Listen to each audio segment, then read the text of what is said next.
A very good evening. It's the 7th of December 2023. You're watching the Primetime News Bulletin here on TV1. For the Newsfirst team, I am Senitha Senanayaka. And I'm Dithmini De Silva. Before we take a look at the news in detail, let's take a look at the headlines. Newsfirst headlines. Main sponsor. Harupena discounts of up to 30% off on frames and sunglasses from Vikramarchi Opticians.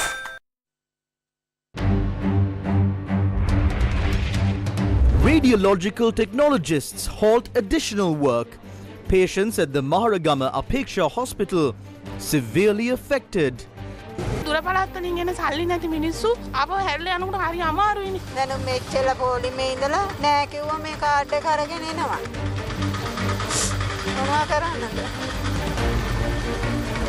The Inland Revenue Department has failed to collect approximately ₹1 trillion in revenue, a revelation at the Committee on Ways and Means. That is being increased to compensate for the tax concessions given to a few. Uttara Lankasa Bagir raises concerns. No matter what proposals are presented, the budget will be passed. Second generation's take on politicians. December මාසයේ අවසන් වෙනකොට මේ පාර්ලිමේන්තුවෙන් 3න් 2ක් අපි පැහැදිලිව කියන මේ රටේ ඉන්නෙත් නැහැ. ඔවුන් යනවා විදේශ සංචාර. ඔවුන් යනවා විනෝද චාරිකා. ජනවාරි මාසේ නැවත වඩේකින් මේ පාර්ලිමේන්තුවට ඇවිල්ලා මේ විදියටම දෙපැත්තට බෙදිලා රණ්ඩු වෙනවා. Will another group break away from the government?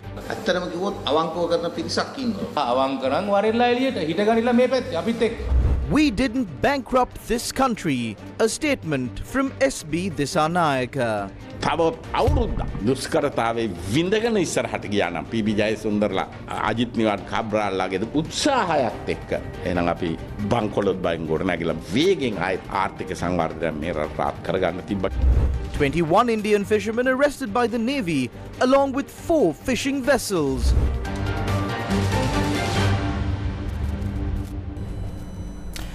On to those stories in detail. Speaking at a media briefing, the second generation stressed that the 2024 budget will be passed, despite there being numerous proposals in the budget that will adversely affect the people. They know that they cannot go back to the people. So what will happen in this situation is that the people who are afraid to choose a side will remain silent. We know that in this election, some people will choose to be silent in order to not pick a side. Others will avoid coming to Parliament. In the end, the budget will be passed on a majority vote.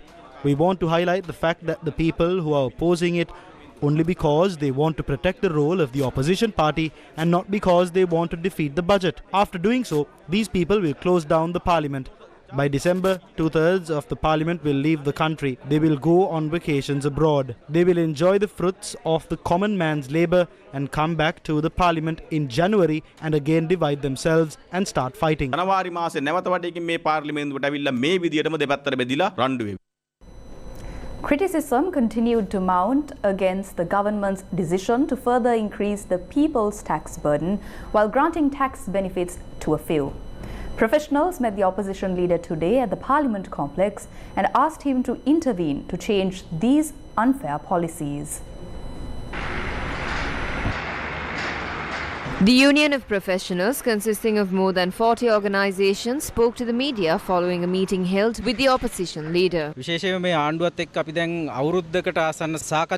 We have been negotiating with this government for almost a year now. We even went on protest asking solutions to our tax problems.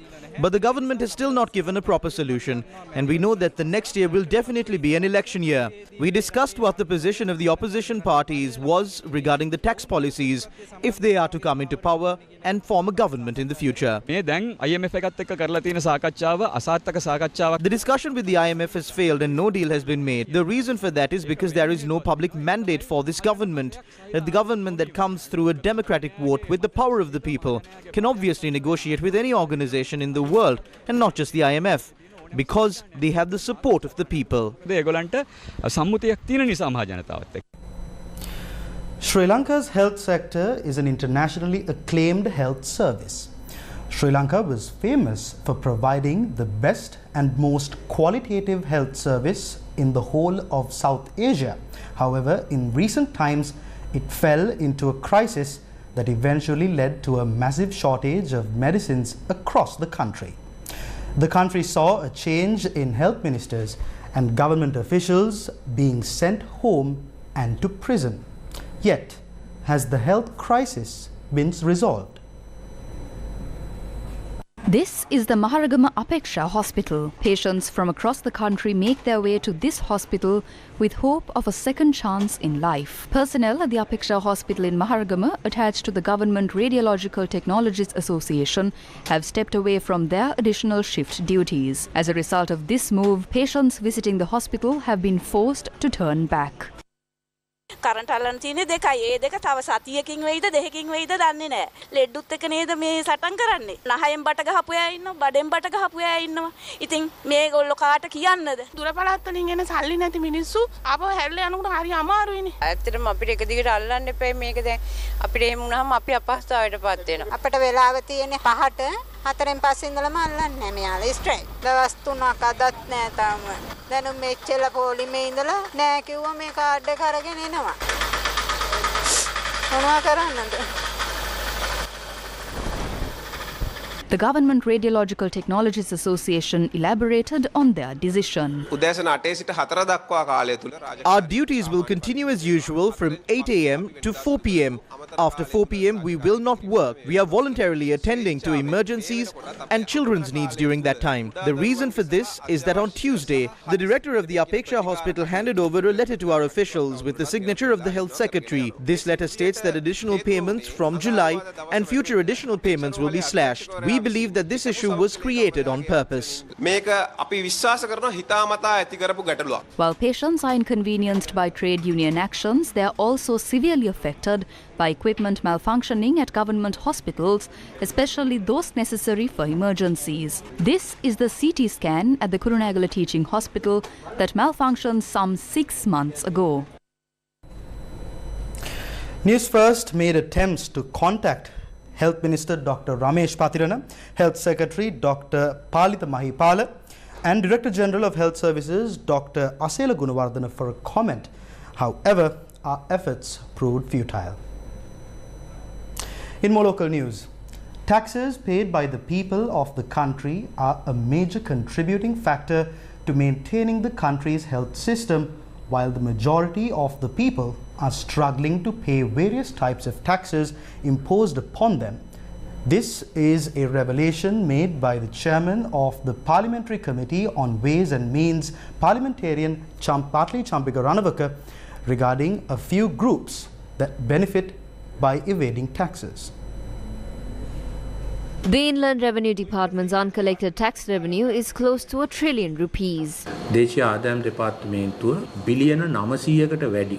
The Inland Revenue Department has not allocated more than 900 billion in revenue. Then about 170 billion of those revenues are revenues that can be collected immediately. The rest are those that are pending or are matters of the court. We propose that as of now, 4 tax appeals can be submitted. Therefore, we first suggest that those who have not paid tax should complete the tax appeals within 2 years. Therefore, we have said that direct action should be taken according to the Act. In particular, about 170 billion tax money that has not been collected by the Inland Revenue Department, including the acquisition of bank properties. දැනට එකතු වෙලා නැති බිලියන 170ක පමණ බදු මුදල්. Unpaid tax amount by 5 liquor manufacturing companies to the Excise Department is ₹1.3 billion. A grace period to pay taxes.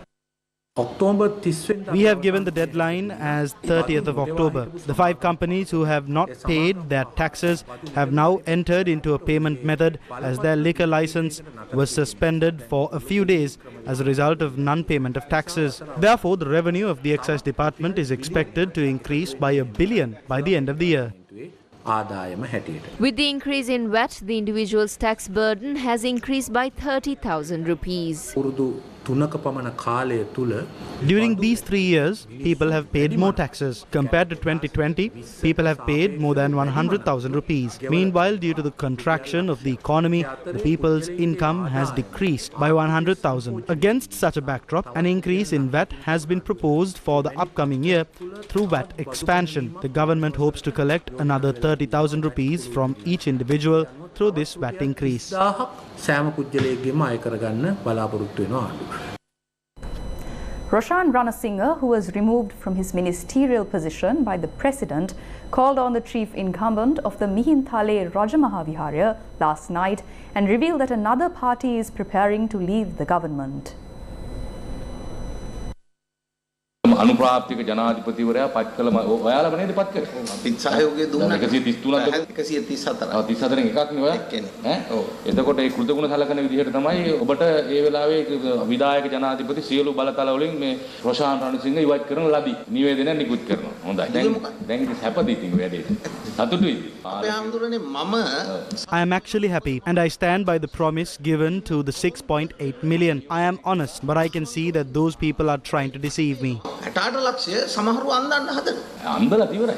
දැන් ඔබතුමා හිටගත්තා හොඳ පැත්තට. ඉතින් අවසානයේදී ඔබට They have finished fooling us. Now you have taken the right side. And finally, you were stripped off of your powers and was made to be just a member of the parliament. You will face death threats now. This happened to Lalita Tulat Mudali, Gamini Disanayaka and Mr. Premachandra. All of them went on to raise their voice against power and in the end had to pay the price with their lives. This is a cultural issue with our country and can happen to you and me. Now you and I are on the side of the people of this country. That is why we are united. When the next election comes, people need to understand that if they vote to the wrong people, the situation will become even worse. We are happy that at least one of the 225 spoke about this injustice and corruption in the country. They don't care about the people of this country, but we will be patient for another 1.5 years to solve this. ඉන්නකම් පහත්ති කරන්න බෑ මේ ආණ්ඩුවේ දූෂණකම්. ඉතින් මේ රටේ මිනිස්සු ගැන හිතන જાතියක් නෙවෙයි. කමක් නැහැ ඉතින් තව අවුරුද්දයි හමාරයි. අපි බලමු මේක ගිහිල්ලා විසඳලා. ඇත්තටම කිව්වොත් අවංකව කරන පිරිසක් ඉන්නවා. ඇයි එළියට එන්නේ නැත්තේ? ඔව්. එයි කියලා හිතනවා. එහෙනම් වරෙල්ලා. 225 අවංක නම් වරෙල්ලා එළියට හිටගනිලා මේ පැත්තේ අපිත් එක්ක. අපි ආවත් අධ්‍යයනය කරනවා. A signature collecting program was organized today by the Citizens of People's Struggle organization in front of the Fort Railway Station. It was organized saying that those involved in bankrupting the country's economy should be given proper punishment. The decisions taken by the culprits behind the economic crisis, politicians, Rajapaksa camp, bankrupted this country's economy. The country's economy was severely damaged. Those are the people who are responsible for the damage done to the people. So we clearly say that there should be a law in this country, and when a judgment like this is given by the Supreme Court, the Attorney General has a responsibility. The Commission to investigate allegations of bribery or corruption has a responsibility. The institutions that protect justices have a responsibility. The legal community has a responsibility in bringing the stolen wealth of the citizens back to the country, and the wealth stolen and saved abroad by the corrupt politicians should be brought back and given to the people. The Uttara Lankasa Bhagya says that the government is attempting to compensate the tax benefits enjoyed by a few by imposing exorbitant taxes on the majority of citizens. They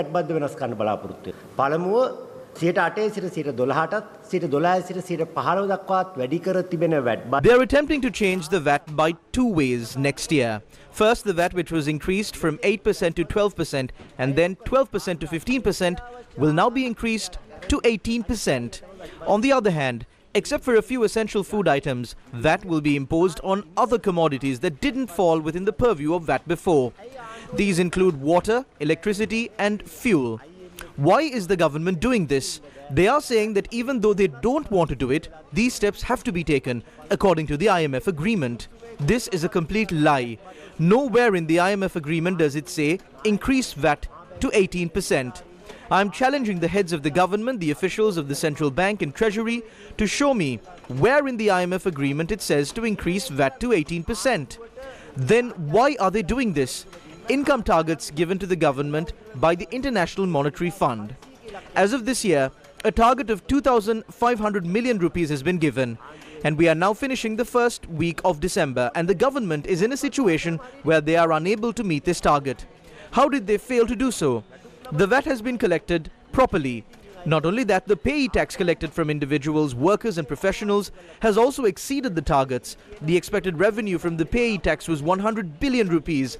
As of now, they have already collected 120 billion rupees. What has gone wrong is that they have not been able to collect the revenue that should be collected from major companies and major businessmen.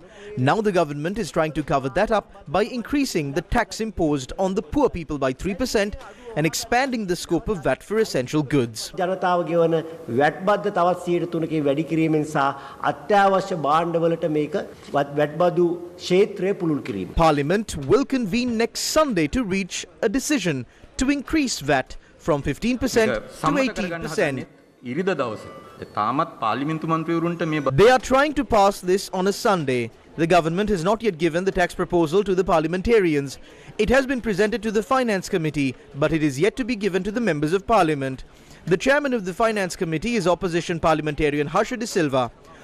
Through the Finance Committee, it has been requested that at least the imposition of the new VAT on these medical devices and subsequent imposition of the new VAT on agricultural sector should be suspended.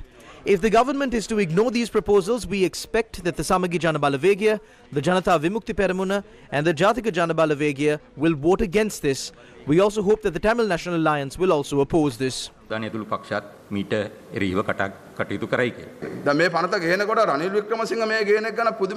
is no surprise that Ranil Wickremesinghe is bringing in this bill.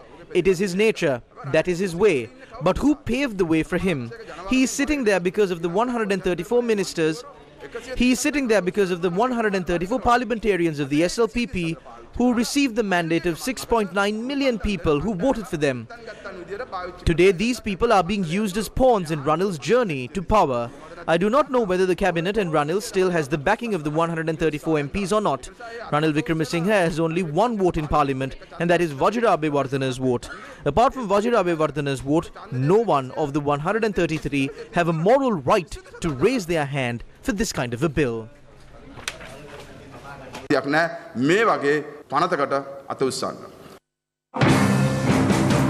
Minister S.B. Disanayake of the SLPP stresses that if Ajit Nivad Cabral and P.B. Jayasundara had one more year, the country would be moving towards rapid development. The minister made the following remarks speaking at a media conference held at the party headquarters today.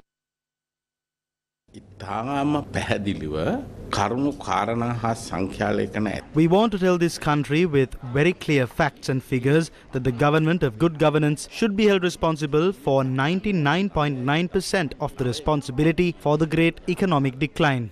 0.1% of the responsibility should be held by our party, as the agriculture policy proposed by the president appointed from our party caused great damage to the production of our country. That is why I wanted to take 0.1% of the responsibility. When we handed over the country to the government of good governance, the rate of economic development was at 5%. At the same rate, it was increased up to 6% in 2016. Suddenly, in 2015, it fell down to 2.3%. Keep in mind that the country was peaceful and free from any pandemics in 2018 and 2019. The world crude oil prices were very low at that time. In such a situation, the rate of economic development fell to 0.2% in 2019. After independence, we all know that the economic growth rate was at its best during the period of 2009 to 2015. By the year 2019, the economy was destroyed and the country was handed over to Gotabaya. Unfortunately, our country had to face the COVID pandemic. The country collapsed. Even today, I personally believe that if we had endured another year of hardship and moved forward with the efforts of P.B. Jayasundara and Ajit Nivad Cabral, this country could have achieved a rapid development again with the speedy recovery from bankruptcy.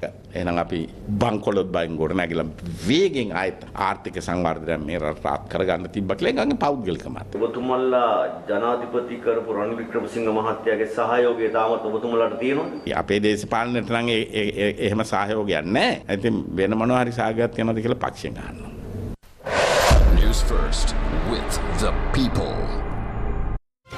News First headlines. Main sponsor. Tharupena discounts of up to 30% off frames and sunglasses from Vikramarchi Opticians.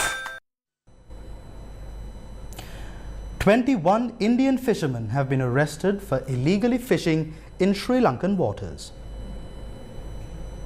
The Sri Lanka Navy said that 21 Indian fishermen were arrested during a special operation carried out in waters of Mana and Kovilan in Kankasanture. The apprehended Indian fishermen and the 4 poaching trawlers were brought to the Thalaimana Pier and Kankasanture harbour. The fishermen will be handed over to the Thalaimana and Jaffna fisheries inspectors for onward legal action. Operation carried out by the Sri Lankan Navy have arrested 31 poaching vessels and 195 Indian fishermen thus far. A heated situation arose between Foreign Minister Ali Sabri and SJB MP Dr. Harsha de Silva in Parliament today. Just to make a correction to what the Honourable Minister said, the Consular Division was made electronic from the original system in 2017, sir. It was done under the direction of Ambassador Ganegamarachi. We won the best award for e-governance that year. So when you talk about what good things that have been done, that's good. But also you must recognize how it happened. So you didn't create the EDAS system. The EDAS system was created in 2017, just to make that point, so that in the future you will not make that mistake. Respond to that. I never said that the EDAS system. We introduced the e-channeling system last year in order to give appointments. That eliminated the queues. Then we connected with the Education Ministry 3 months ago. That eliminated the 50% of people who were asked to physically present. Of course, the computer systems were there, but when we took over, you know how many days there were thousands of people who were in queues. I think Minister Balasuriya will be able to say that. No. Let us be honest.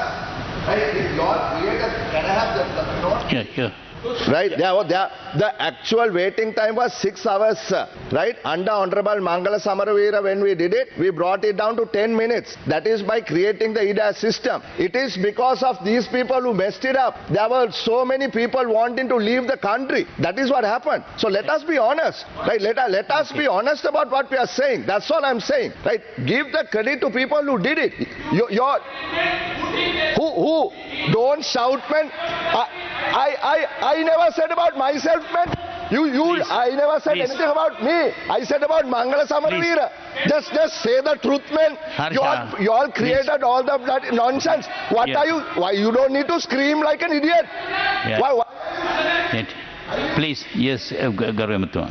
Honorable Speaker, I never take anybody's credit. I gave the credit to my State Minister. He's the one who was behind this. It is easy for somebody to write theories and make lectures. What matters is when it's required on the ground, take up the challenge and face it.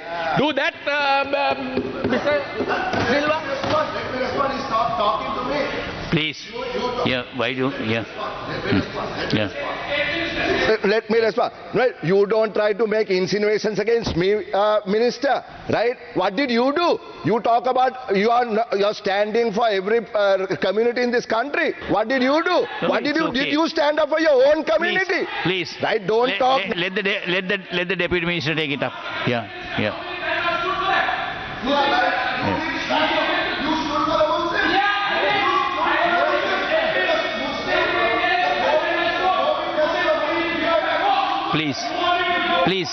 Please calm down, and we will go listen to the Deputy Minister. Right, please calm down. Yeah. Honorable Speaker. Yeah. Now, please members, please calm down, Honorable Minister. Let the Deputy Minister to explain. Yes. Honorable please. Speaker. Honorable Harsha, Honorable Member. Please, Harsha. Honorable Member, if you just calm down, I can provide a clarification. Please calm down. Let's go. If you calm down, I can provide a clarification. Yes, E-dash was created during the Japalana period. Okay, and what we did was we integrated with the other the organizations such as the examinations department. So now nobody has to come to the foreign ministry. You can get the certificates from. You can get. Let me finish, please. You can get the certificates from your laptop or the home computer. Now, if it's a question about who gets the credit, I really don't care. Okay. Now, what we really care about is that the people are getting a better service, and I think we all should get together to work to that extent, and without trying to say who did it or who should get the credit for it. Exactly. Okay. Yeah. I appreciate the gentlemanness of that response. I appreciate it, Honorable Sir. That is how we need to work, right? I didn't mention my name. I only mentioned Ganegamarachi's name and Mangal Samarveera's name. That's all I did, right? So I am not trying to take any credit that is not due to me. But what I'm saying is, let us be honest. Nobody needs to shout and scream. The man said what is correct. That's fine. Yet the honorable leader of the opposition to start it up. Sri Lankan opposition leader Sajit Premadasa attended Thursday's parliament session wearing a keffiyeh, a black and white scarf, a symbol of Palestinian identity and history as a mark of solidarity with the people of Palestine. We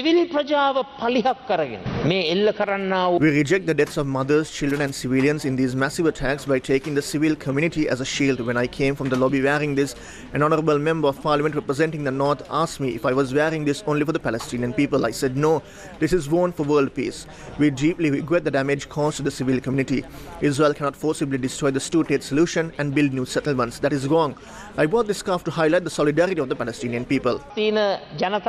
solidarity ඉස්මතු කරන්නට මම මේ ෂෝල් එක ඇඳගෙන ආවේ මුලින්ම මම එතුමට ස්තුතිවන්ත වෙනවා විපක්ෂ First of all, I would like to thank the leader of the opposition for his position on the Palestinian issue. This is a very good thing. Everyone in this parliament is in that position. The government maintains its position. He has advocated for the internationally established two-state solution. Taking that leadership, Palestine has led the Israeli-backed Research Committee. Practices committee එකේ නායකත්වය දීලා තියෙනවා. Tharu paid discounts. Enjoy up to 30% off on frames and sunglasses this Christmas with Vikramarachi Opticians. The leader of the House of Parliament, Minister Susil Premadasa, disclosed information provided by the then State Intelligence Chief, Nilantha Jayawardena, regarding the Easter Sunday attacks. He made these information public in response to a query made by opposition lawmaker Hector Appuhami. The National Symposium of Tea 2023 was graced by Minister of Agriculture Mahinda Amaraweera. The National Symposium was themed to energize the tea industry with new knowledge, Former State Intelligence Chief Nilantha Jayawardena has directed the relevant intelligence reports to the following officers. A letter bearing the number S1612/2019 dated April 7, 2019 was sent to the head of the National Intelligence Chief Sisira Mendes on April 4, 2019 by a foreign intelligence organization with the intention of sorting intelligence and advice. After analyzing the information provided by a foreign intelligence organization on April 4, 2019, IGP Pujit Jasundara has informed Senior DIG of the Criminal Investigation Department Ravi Senaviratna via a letter bearing the number S1612/2019 on April 9, 2019. On April 18, 2019, IGP Pujit Jasundara has informed Senior DIG of the Criminal Investigation Department Ravi Senaviratna via a letter bearing the number S1758/2019 that the explosion of a bike in Palamkuda was carried out by a suspect connected to Zaran's network as a way of experimenting and testing explosives. On April 20, 2019, Defence Secretary Hemasiri Fernando has informed the Inspector General of Police Pujit Jasundara that SDIG of the CID Ravi Senaratna via WhatsApp message that a team including Zaran from the National Tawhid Jamaat organization will attack hotels and Catholic churches on or before April 21, 2019 and that an experiment was conducted on April 16, 2019 in Palamkuda for the intention of carrying out an attack. පොලිස්පති පූජිත ජයසුන්දර මහතා අපරාධ පරීක්ෂණ දෙපාර්තමේන්තුවේ ජ්‍යෙෂ්ඨ නියෝජ්‍ය පොලිස්පති රවි සුනන්ද මහතා දැනුවත් කර ඇත. The National Symposium on Tea 2023 took place today. The National Symposium of Tea 2023 was graced by Minister of Agriculture Mahinda Amaraweera. The National Symposium was themed to energize the tea industry with new knowledge, technology and innovation. Introduced as the commercial cultivation by the British in 1867, celebrating the 156th successful year. Ceylon tea plays a significant role in the Sri Lankan economy, making a substantial contribution of 0.5% of GDP and approximately 1.3 billion US dollars of foreign revenue. US representatives from the tea sector are much aware that our tea industry is currently encountered with number of challenges, including declining productivity of tea lands, shortage of labor, high production costs, and the adverse effects of climate change. The National Symposium on Tea 2023 was organized to mark 100 years of research excellence of the Tea Research Institute of Sri Lanka. The Business Management School held their degree convocation yesterday at the BMICH in Colombo. The convocation for the graduate of BMS was held at BMICH at 4 p.m. yesterday and was attended by the Pro Vice Chancellor of Northumbria University, Professor John Reist. The guest of honour was Kapila Jayawardena, Group Managing Director of LOLC Holdings. The convocation was addressed by both Professor Reist and Dr. W.A. Vijayawardena, the President of BMS. We are a university today approved by the government of Sri Lanka, and we can offer our own degrees. But our relationship with Northumbria University for the last 22 years, which has enriched our knowledge and our ability to deliver degree programs, will compel us to continue this relationship even in the future. The special Gum at the V-Force Let's Move Up Leadership Forum, which was held at the Faculty of Arts of the University of Colombo for 3 days, came to a close today. The Faculty of Arts organized the program under the Inter-Semester Skills Promotion Program in order to enhance the multifaceted skills of undergraduates.